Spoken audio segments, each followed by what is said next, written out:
Hi, my friends. Welcome back. I got two different color gloves on today. I found this glove while I was cleaning, so I decided I'm just going to go ahead and use it.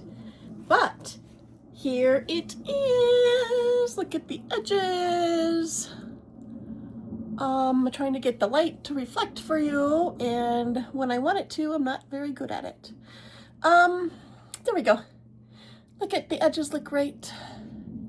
And this does have some weight to it. I have a feeling it's like 5-6 pounds at least, just because of all the rocks. But now it is time for the back to get the drips done. Those are some good sized drips there. So it's been sitting about 4 days. I was planning to wait longer, but I feel like it's been long enough. It's doing well, and there's enough going on here where it's not going to damage anything. So we're just gonna have at it. And this is a tea towel. I am just laying it on top of these just to protect the resin a little bit. I'm not going to use a lot of force, but I don't want to take any chances. So, my heat gun, I'm heating up a section. And I have a palette knife. I usually use a drywall scraper, a metal one, but I can't find it for the life of me. I don't know where I put it. So I'm like, all right. I used a plastic scraper last time, and it worked okay. But I really would like just to use this scraper. See? Heating it up, and it just pulls right up.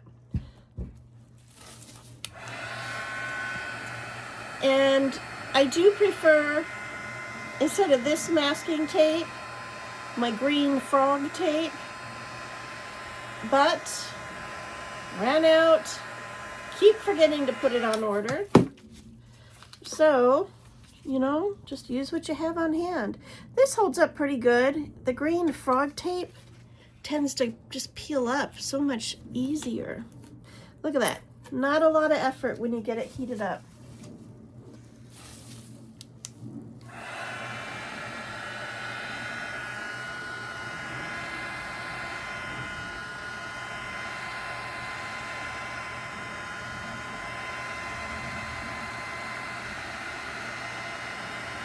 And just be careful.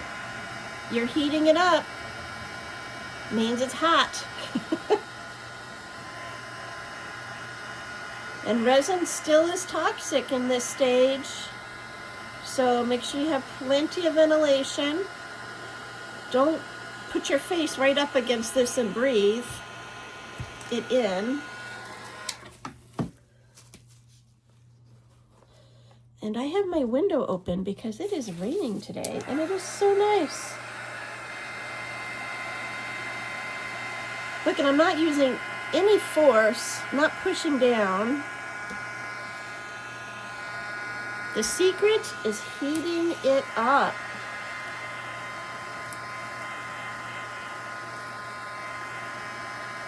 And this palette knife is working fantastic. This may be my new go-to.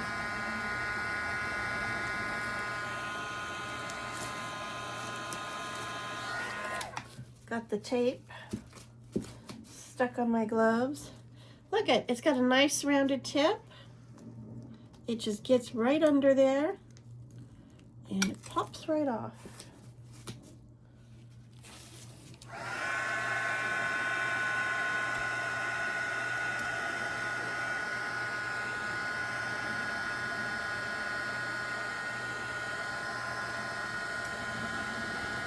See? Just slices. So awesome.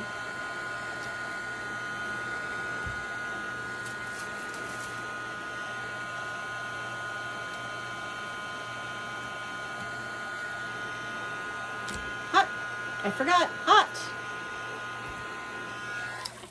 Okay.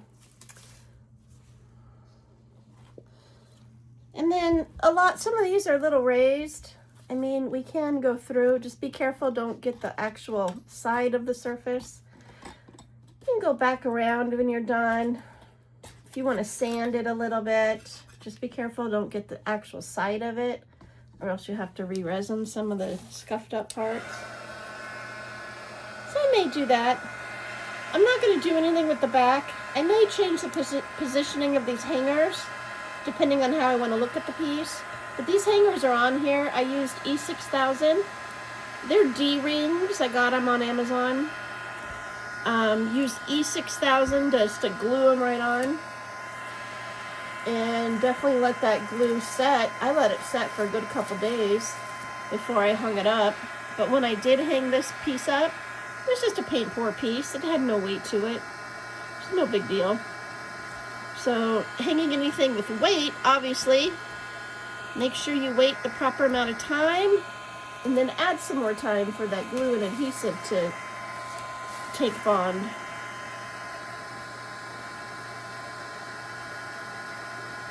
Then I am not opposed to making this be some sort of door stopper.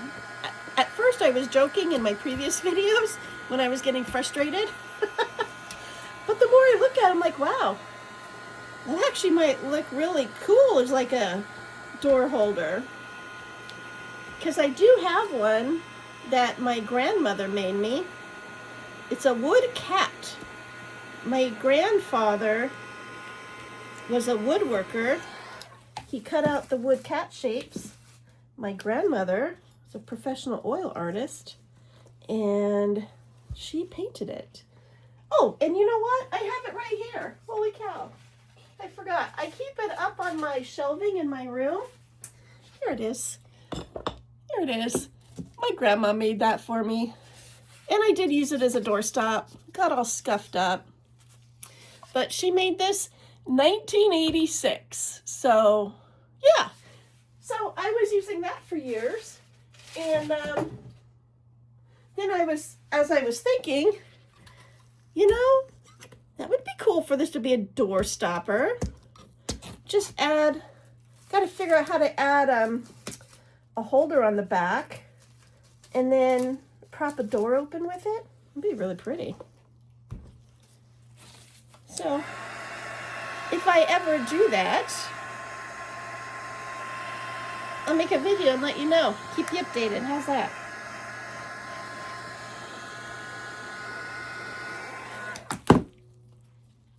Whoop, hot. That's why we do the shovel. Our palette knife, which was working beautifully. And look at, there we go. And then these are easy. I just lightly did that. And let's take a look at the back. See? You can see this is where the rocks are, so that is going to be jaggy and weird. This is the area where it's smooth. Look at. Awesome, huh? Okay. Technically, right now, it'll hang like this. This is the top. And I have my hanger. It's on really well. I originally called this piece Adorable Flower. Nope, not no more. I think we're gonna go Fantasy Geode Island vibes. Or maybe I'll let my granddaughter pick the name. So I hope this video has helped you learn how to take the drips off. It is easy. Just give yourself some time. Use the right tools. This thing is awesome. And I'll see you in the next video. Bye.